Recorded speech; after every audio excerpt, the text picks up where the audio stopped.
that's a good fish. All right. So g'day folks, welcome to another PTP fishing, and welcome once again to the Logan River. So I'm by myself today, so first time ever fishing the Logan without Aaron, I guess. So Aaron's always been the guide here and sort of taken me to the spots or the spots that we've discovered. So be interesting to see how I go fishing by myself today. Hopefully he's taught me enough that I can pick up a few fish and put a video together. So welcome to another PTP fishing solo mission at the Logan River.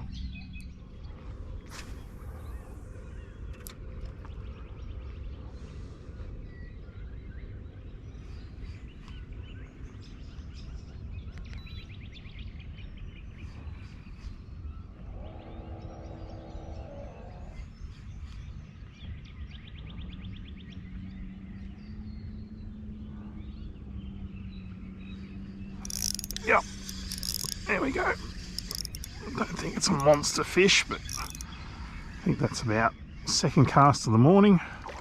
What do we got? Little flatty. Oh, no donuts for me. So there he is, first fish, 32 centimeters. So the last video from the Logan with Aaron, I started with a fish the same size. Oh, come on, buddy. I just want to pop you back in the water. See you later, mate. So back to where the fishing was ridiculously good last time. I think the tide is a fraction lower today than it was last time, so be interesting to see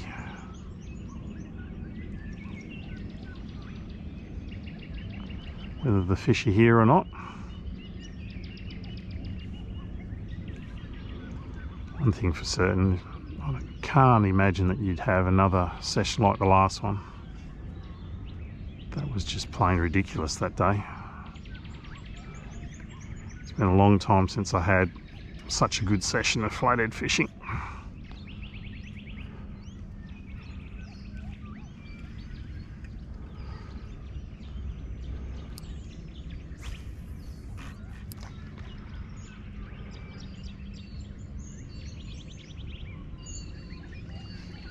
Yep.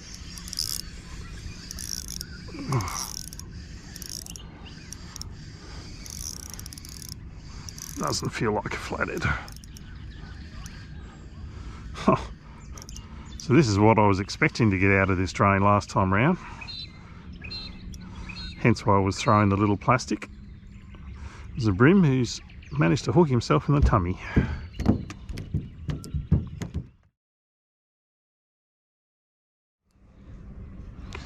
Just shows you how good a session that last one was, and how when you have those days you just got to enjoy them and take advantage of them.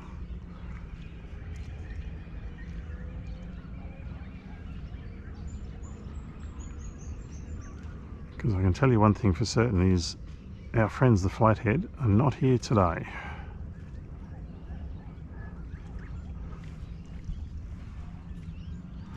What I will do though is, like last time, just throw a smaller plastic in there, because you never know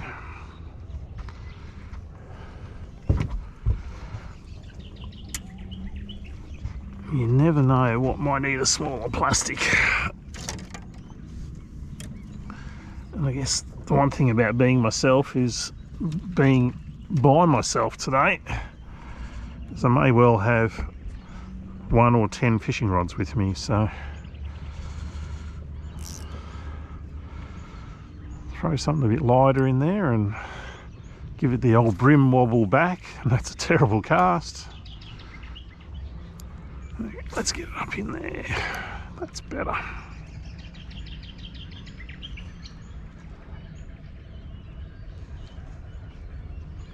Yep.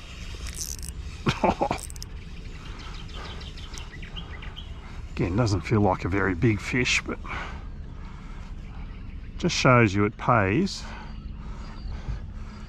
to just throw something a little bit smaller profile, because as I've said many times in my videos, you don't necessarily have to have a big plastic to catch a big fish, you just have to have the right one to get the bite. And again, not a huge flatty, but most probably are just legal fish. So I just want to reiterate the point of swapping up or changing up or going to that smaller, more finesse presentation. So there's that lure. So if you remember from the last video, that's that little Noiki soft plastic, the little creature bait, the one that I picked up from Tackle World Lawton. I'd thrown most probably 6 or 7 casts into that same area with the slightly heavier jig head and the bigger profile bait. I'm just going to sit this one down because he's going to spike me in a second. And never had a touch. As soon as I changed to something smaller profile, obviously it was something closer to what the fish are most probably eating, and that's why he's grabbed it. So don't ever be afraid to either change up, or in this case today, change down with your lures. A little bit smaller, a little bit more finesse, it might be closer to what they're eating. So the iometer was in this morning, exactly on legal, so 40 centimetre fish. See you later.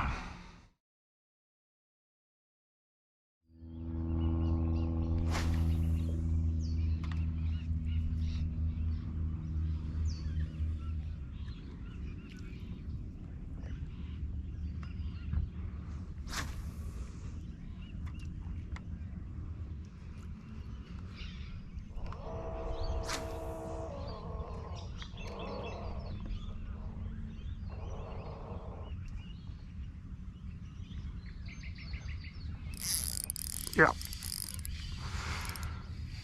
So, a very quick update.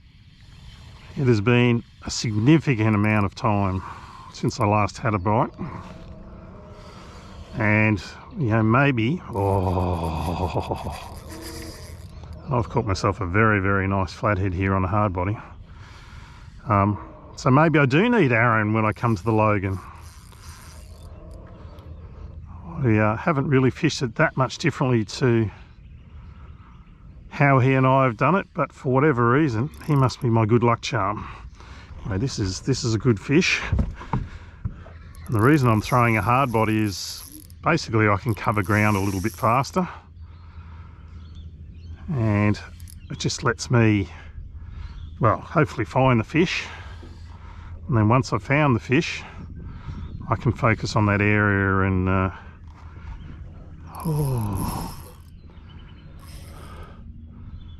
so I think this fish, if I get it in, of course, you're going to come this side maybe. He's most probably as long as all the fish I've caught put together. So anyway, I'm just taking my time because at the moment the current's going left to right. So he's using the current to his advantage. And I just need him to nice and gently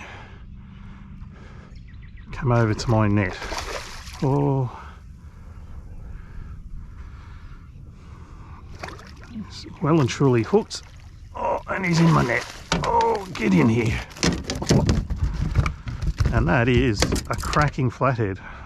Absolute cracking flathead. So wowee. Check that out for a beautiful fish.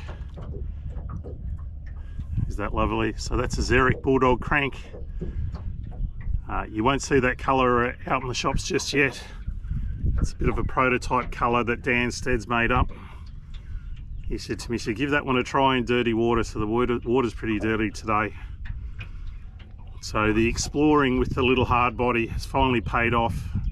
As I was saying, as I was bringing that fish in, the fishing has been very slow. I was definitely starting to think that maybe I need Aaron when I'm fishing the Logan River, but that one there, that's probably a little bit over 50.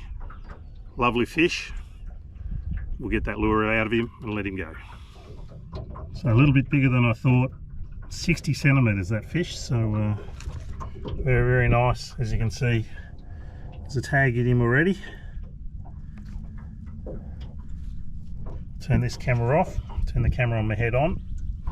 So I did make the mistake of saying we'll let him go.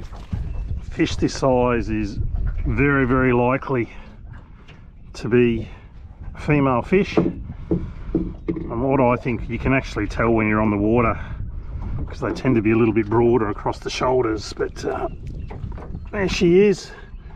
Made sure I've supported her belly and done all of the right things. Got her facing into the current. She's biting on my finger a little bit. She'll tell me when she wants to go. So see you later. Lovely. So one thing you've got to be careful of when you are fishing hard bodies for flathead and using fine gauge hooks is you can't have too much drag on them, because they got quite a bit of jaw pressure, the old flatty,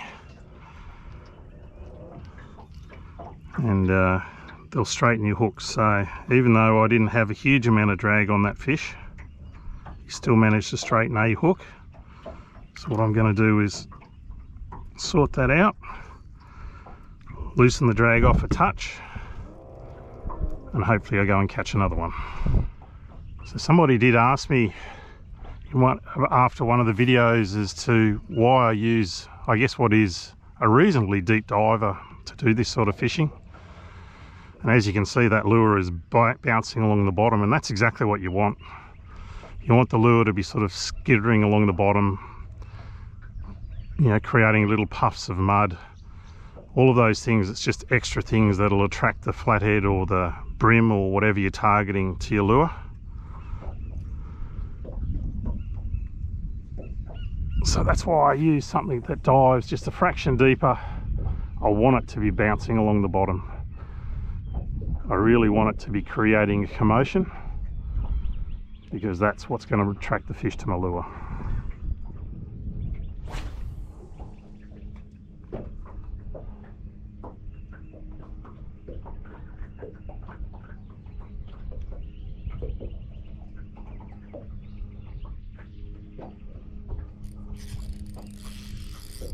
Oh, there's another one. I've loosened that drag a touch too much. This is, oh, it might be all right. What is this? This is a brim.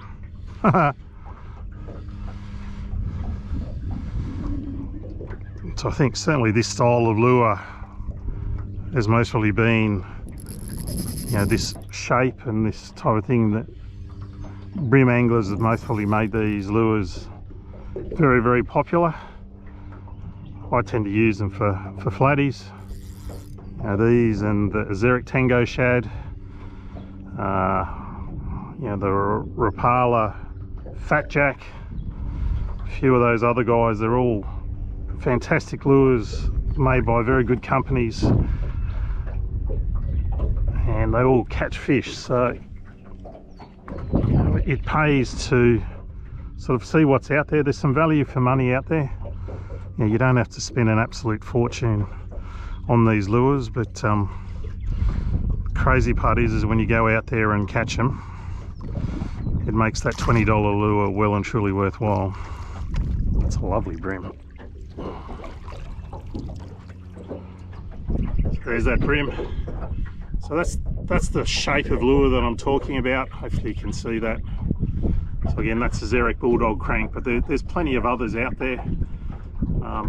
You know, certainly that shape, that style of lure has been made famous by the guys targeting these fish in the tournaments. The Azeric Bulldog crank, like I said, the Rapala Fat Rap or Fat Jack, I think it's a Fat Jack.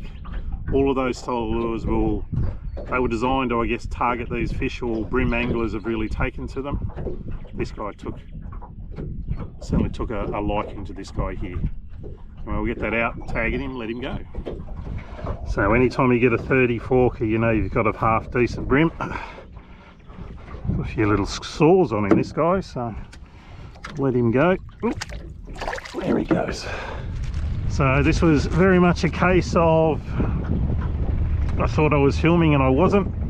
I've had a few little technical issues, so you can most probably hear the motor going behind me. For whatever reason, my cranking battery went flat, so I've gone, put the electric motor battery on it, started it, so now I'm running it to put a bit of charge in it. Have come back to where I caught those last couple of fish, throwing a hard body, and this guy here is absolutely walloped it. So I'll turn this camera off and I'll just show you how well this guy is eating that lure. So it was a bit of an unexpected bite. I've been mucking around trying to get this cranking battery going in the motor, but if you have a look at that, that's that Xeric Bulldog crank all the way down the hatch. It's only a little fish, I reckon it'd be just legal. It's the first fish in a very, very long time, so I think I'm going to call it quits on this PTP fishing. I think I want to get back to the ramp, get this thing back on the trailer and get myself home, and most probably go and buy a new cranking battery. So there you go, short, sharp, sweet PTP fishing from the Logan River. Thanks for watching. Don't forget to like and subscribe, and we'll catch you next time from PTP Fishing. See ya. See ya.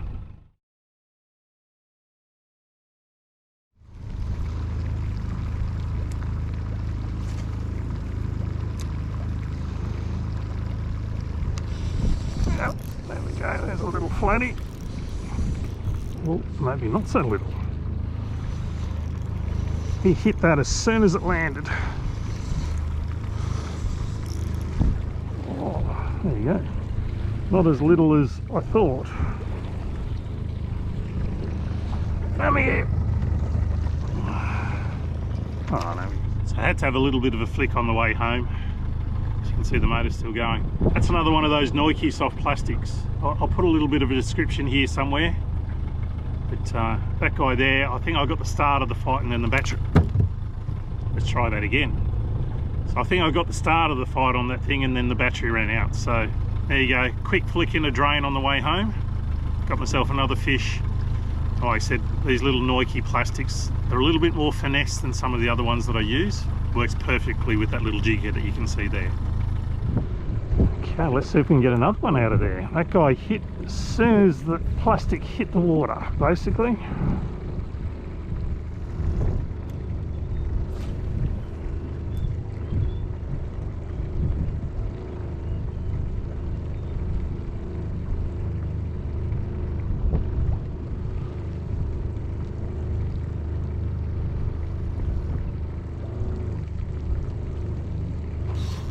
Gotcha. Oh, that's a good fish. All right. Huh. It was quite funny. I was going to drive past this drain and I said to myself, I know you're having a few issues, but why not give it a try? And oh, this is a ripper of a fish.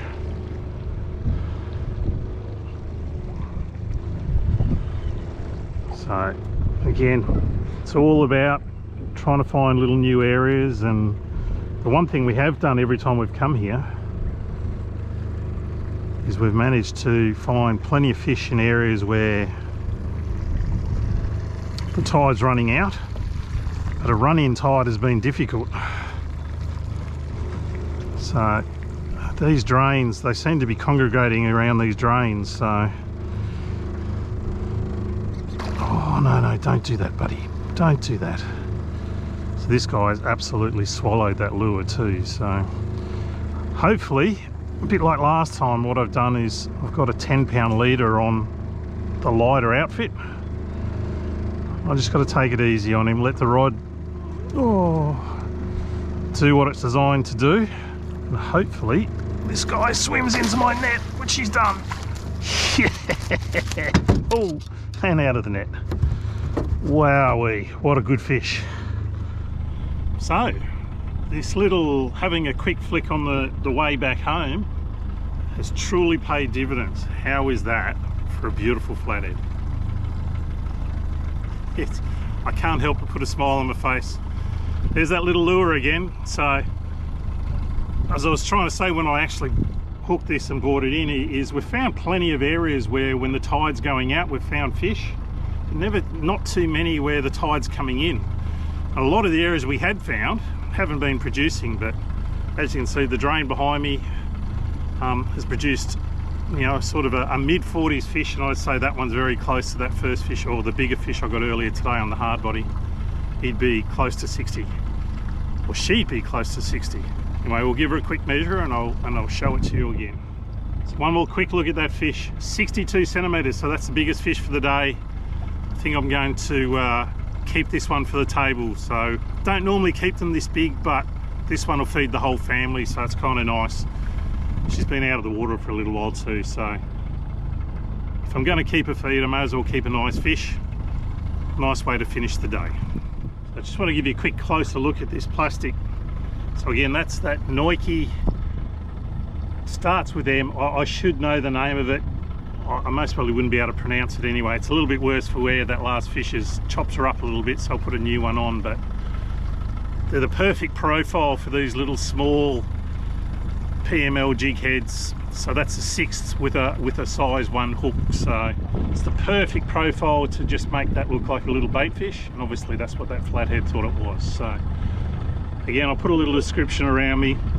These little Nike plastics have done the job, certainly when I wasn't expecting to catch any more fish either. So there you go, little Nike soft plastic.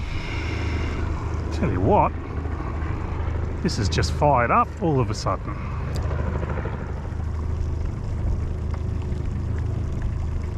Yep, there's another one. All right. Not as big as the others.